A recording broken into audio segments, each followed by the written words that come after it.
Introducing the First Alert Radar Network. With up to 10 times the resolution of other local radars and technology that can pinpoint right down to your street. First just got faster. In the making. Get exclusive offers on the Hardee's app. Trust meteorologist Mikkel Hannah Hardy for your first alert. Live from Augusta, you're watching News 12 live at 5. Live at 5, it has been a rainy day, and that's likely put a damper on some holiday travel plans, Mikkel. That's right, Meredith. It definitely has been a very rainy day. We're still tracking this active cold front passing through the southeast right now, really about to move through our area later tonight and give us the chance for some more of that scattered rainfall activity in the way of some showers and maybe even a few rumbles of thunder. You can see a pretty nice line here forming in between Athens, all the way dropping down through in between Atlanta, Macon, crossing that I-75 corridor. It looks like getting close to I-185 down there in southwest Georgia. But as we do continue to look closer towards our area, just really watching that line as it does near the region, that's really going to be our main round of rainfall, I would think, for this evening. And then we definitely could see more scattered rainfall developing after midnight. But we have seen a few special weather statements associated with this line at this time. Nothing all too concerning and no actual special weather statements going on right now. We do still have a very low level severe risk for tonight, but not really honing in on this too much because I think our overall severe chances are very low. But if we do see a stronger storm or two, winds will be the main threat. As far as flooding, that's also a very low threat, minor threat across the area, primarily our northern and western counties. So if you live in a usual trouble spot that floods pretty easily, I would say definitely pay close attention to how the rainfall plays out for tonight. But as we head closer to about 8 p.m., some of our western counties do begin to get in on some scattered shower and storm activity. This model doesn't really have that line holding together all too strongly, but we'll definitely keep an eye on it and monitor how that progresses. But we could see rainfall pushing into the Augusta metro closer to about 11 p.m., 12 p.m. tonight, and then we are going to see the continuation of rainfall chances into tomorrow morning. We'll talk more about that in the full forecast, but let's take a look at some traffic. And now, First Alert Traffic.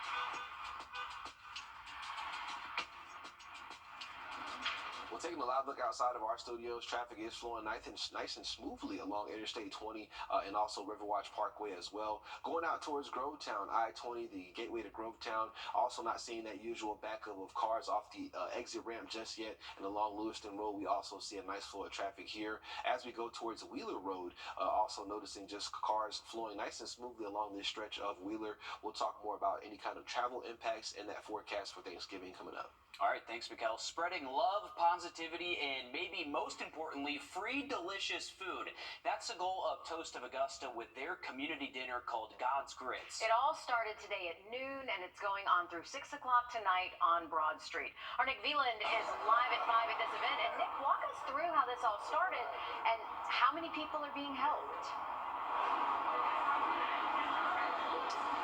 Yeah, Meredith, well, here at Toast in downtown Augusta, so far today, they've served 94 through their doors, so close to 100, and you can just kind of see the layout as we zoom into it. You know, they welcome anyone who comes into their doors, no matter your situation. Toast of Augusta came up with God's Grits a year ago with the holiday season. They're serving the staples of ham, turkey, stuffing, mashed potatoes, and gravy. The owner of the establishment says he does this monthly, not just for the holiday season. Just need to make sure we spread as much positivity and love as possible. And I have people that I surround myself with that also believe in the same thing, as well as ministries, nonprofit organizations, facilities, everybody. But we just need to spread more love, not just this time of year, though. It's all the time. And they'll be serving food here until 6 o'clock, and so they're hoping to hit 100 by then. And coming up all new on News 12 at 6 o'clock, I'll have more on what they're doing here, as well as other places throughout our community to help feed everyone before Thanksgiving. All right, thanks for that, Nick. So nice to see everyone in the community coming together just to make sure that everyone has a Thanksgiving meal this year. Absolutely. There's a whole bunch of organizations all across the CSRA pitching in to help those who need a lot of help this holiday season. Thanks for that update, Nick. Well, developing this evening, 3 teens are now facing charges in connection to the death of a 14-year-old boy in Thompson. This all happened 1 week ago on Anderson Avenue. Authorities say the boy, Jonathan Johnson, died at the hospital from his injuries. Now we're learning that an 18-year-old, 16-year-old, and a 15-year-old are all charged with felony murder in connection to Johnson's death. The 18 and 15-year-olds are also facing gang charges. We don't have the mugshots for the other two teens at this time. All three are in jail tonight, and we'll continue following this story and bring you live updates as we get them. Tonight, 9 South Carolinians are facing dozens of counts between them that could land some in prison for the rest of their lives. Yeah, and they all stem from high-priority investigations into illegal cell phones being smuggled into South Carolina's prisons and crimes being committed on those contraband devices. Our State House reporter Mary Green has the details. For years, South Carolina's Corrections Director and Attorney General have been railing against the issue of illegal cell phones getting into state prisons and pleading for more tools to stop it. On Tuesday, they announced a series of new indictments they say show just how dangerous this contraband is. The combination of public corruption and contraband cell phones has contributed to violent crimes, drug trafficking, child sex crimes, and other crimes being committed against our citizens. The state grand jury has handed down indictments against 9 defendants stemming from 3 separate investigations at 3 different state prisons.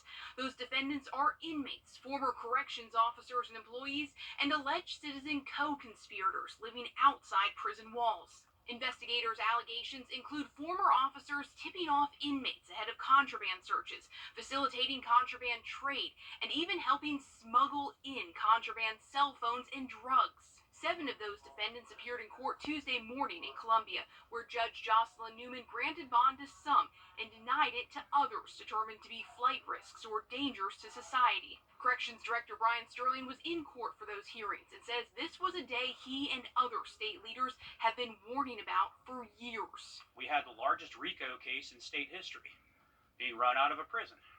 We've had suicides by a veteran. We've had a correctional officer shot at his house. We've been telling you that this is a problem over and over again. On Tuesday, Judge Newman denied bond to 2 defendants indicted for sexual exploitation and criminal conduct involving a 3-year-old child. Investigators say an upstate woman sexually abused her own child, recorded it on her cell phone, and sent it to an inmate with whom she had a relationship. We tell people when we put these individuals in prison that we're protecting society, we're protecting you. And we didn't because of the limitations that are put on us. Director Sterling has requested about $30 million in the next state budget to install technology in every South Carolina prison that would allow them to find and shut off illegal cell phones. Sterling says that's the best option they have right now, short of being allowed to jam cell phone signals, something the federal government has been unwilling to grant state prisons. Reporting from the State House, I'm Mary Green. And one of these investigations happening in our area in McCormick County. Today, we learned 3 additional correctional officers were indicted for their alleged participation in the illegal contraband trade within the prison. Wilson says a combination of federal, state, and local partners all work together to hand down these indictments. This all comes as we're learning about an attempt to bring contraband to the Augusta State Medical Prison with a drone. This happened Friday night, where Grovetown officers came across 2 people walking near the prison. Now, one of the suspects had a backpack with the drone and 1 pound each of meth and marijuana. A 3rd suspect was found. All 3 are facing charges for trafficking meth and marijuana with intent to distribute. A bizarre discovery and rescue in Anderson, South Carolina, after a solid waste truck driver says he heard screaming coming from inside his truck after emptying a dumpster. The driver says at first he thought nothing of it, but then heard someone banging from the inside of the truck. He drove to the fire department where, as you can see, a ladder truck was used to lift the victim out of that garbage truck. The victim was hospitalized with traumatic injuries. The investigation is ongoing into how the victim ended up inside that garbage truck. A deputy critically wounded during a chase in Oconee County, South Carolina, is making, quote, slow progress this evening, but progress nonetheless. Corporal Lucas Watts was shot in the head while pursuing a suspect last Thursday. He is just 27 years old, and he is the father to a newborn. Oconee County Sheriff Mike Crenshaw says Watts' survival is nothing short of a miracle. Well, folks, I'm here to tell you, from the time he got shot, to the time his wife touched him, had to be 2.5, 3 hours. I saw a dead man come back to life.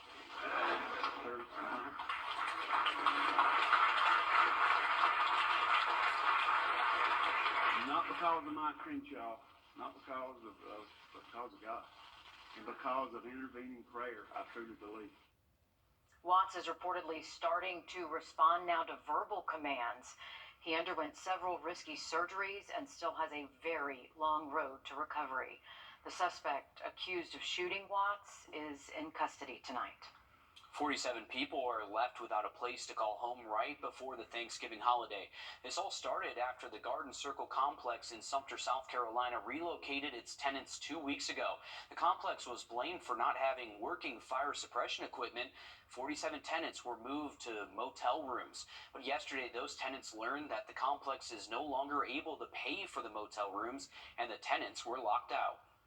By day, we either waiting until somebody give us a call, or we go down to the office of the hotel and they let us know we have 1 more day or 2 more days. That's how it's been going since we've been here.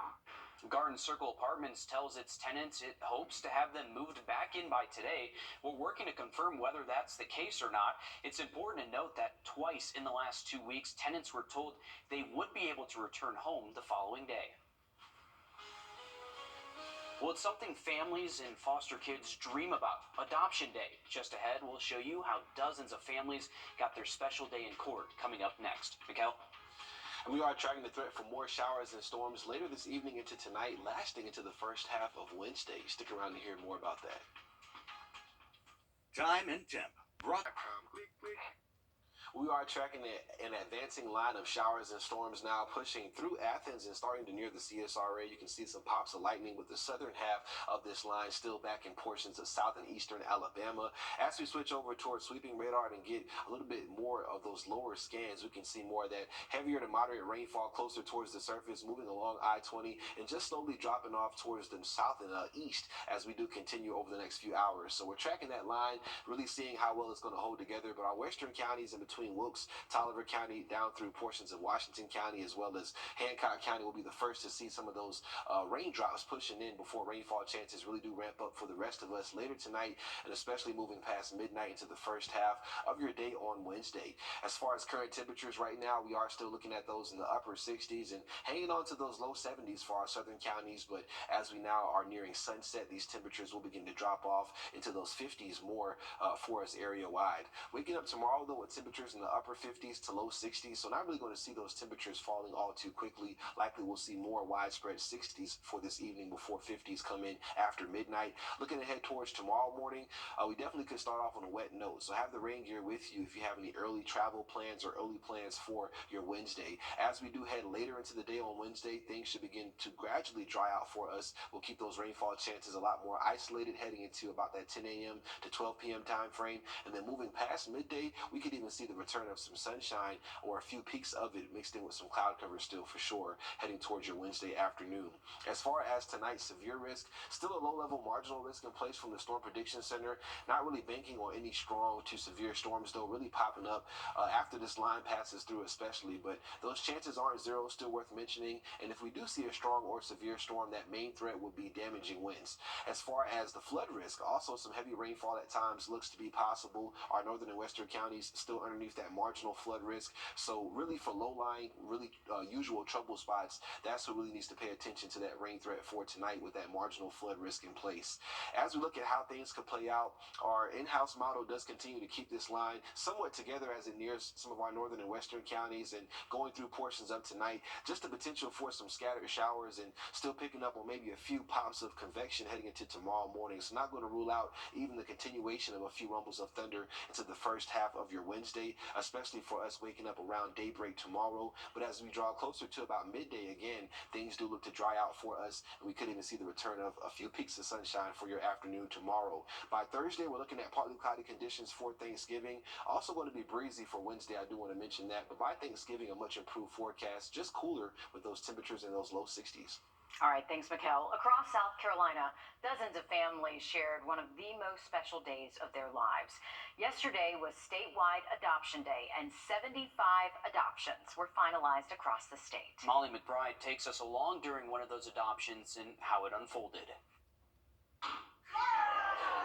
With the smack of a gavel, the 3 years the Baber family has worked to adopt Joy and Justice Baber has finally come to a close. They need stability. They need a foundation, and they need to know who they are. And now there's just no doubt they've got the same last name as everybody else, and they're home. Cynthia Bogan-Baber says she and her husband have fostered children for 11 years before adopting their son, Jeremiah. Since then, he's had brothers and sisters come into the care of DSS, and they've cared for each one. Joy and Justice are the 4th and 5th siblings of Jeremiah's that the Baber family has adopted. When you see them together, it's just so clear that they knew each other before time. She says children in the foster care system that are taken away from their community can struggle with mental health. He's biracial. I don't look like him. I don't have that part of his culture. So I could never give him what he needed. But now he has 4 other siblings that look like him, that share his history, and so they're going to help each other. So far this year, DSS has already finalized 517 adoptions across the state, putting 2023 on track to be one of the highest years on record in the last 5 years. Once we get the finalization, it's like, this child is now mine. So for me, it's like I've made that happen. I helped that family become a family. And according to the Department of Social Services, there are roughly 11,000 children in the foster care system in Georgia looking for homes. In South Carolina, that number is 3,600. The need is great. A father-daughter duo from Georgia are sharing their medical miracle tonight. We have their story coming up. First alert.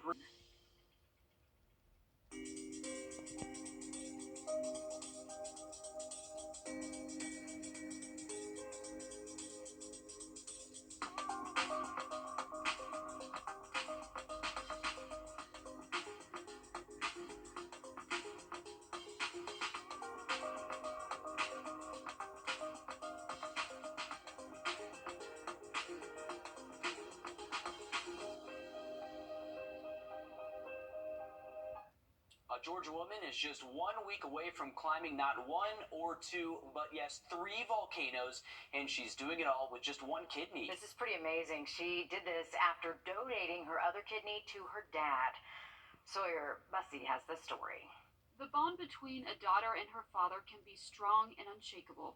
This rings true for Lita Brooks Hayes and her father, Frank Perry. Her and I have always seemed to have a certain bond, and it's unspoken. You just know it, you feel it, and you live it. When Frank got sick, went on dialysis, and eventually needed a kidney donor, it was no surprise to Lita that she was her dad's perfect match. I had this inner knowing, and I can't tell you where it comes from, but I knew in that moment I was going to give him a kidney. We matched all 5 of the markers 100%. She said that this was going to be a very successful surgery. So the duo went through the surgery. I was overwhelmed. I was joyous, apprehensive for what it might do to her. Turns out he wasn't the only one concerned for Lita. Other friends and family members voiced concerns about Lita's quality of life after the surgery. And I didn't sit with that fear. I think I just moved forward. Lita recovered and started training. She's run over 25 races since the surgery. I always knew she could do it. You can still live just as healthy, just as active on 1 kidney. You can do everything that you did before. You just don't have to be afraid. Lita is headed to Guatemala in December. She's going to be hiking volcanoes with other kidney donors, and it's all to make a statement. You don't have to be afraid. You can still live a full life. They will summit 3 volcanoes in 1 week. Lita was chosen as one of 19 donors across the country to take part in what's called the 1 Kidney Climb. Amazing. There are currently more than 100,000 people across the country waiting for an organ transplant. Lita Hayes says part of the reason why she's performing this climb is to raise awareness about the statistic and to inspire others to join the donor registry. Well, congratulations to Lynn Patterson from Warrenville, South Carolina. You are our newest Plunkett Heating and Air Sunshade winner. For your chance to win, you can enter at WRDW.com. So congratulations to you, Lynn, again. And we'll be back after a short break with more news and weather. This month is All right, Thanksgiving, it's for the whole family. For many of us, that includes our pets. Absolutely. But before you make a plate for your dog, remember that they can't enjoy all the same foods that we can. Some Thanksgiving food is toxic or dangerous for your pets. This includes turkey bones, turkey skin, stuffing, grapes and raisins, garlic, milk and dairy products like butter, desserts, and even alcohol. Your dog's not allowed to have fun at the party with your family. Nope. No alcohol for your dogs. But don't fret, there are still some, well, plenty of yummy things they can enjoy, like turkey with no skin or bones, potatoes, sweet potatoes especially. That's good for their them. coat. Yep. Plain pumpkin, but don't give them too much pumpkin. It makes them go to the bathroom.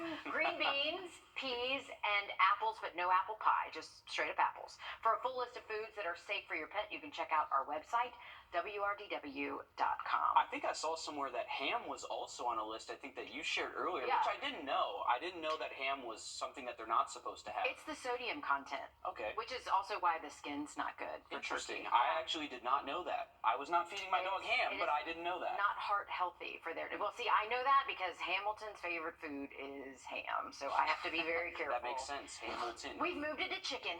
That's good for it. Chicken's better. Well, Mikkel, do you have any pets? I have a dog at home, but we're going to talk about this weather moving in. We are tracking some storms moving in from the west, crossing through I-20, the I-75 corridor down through Macon.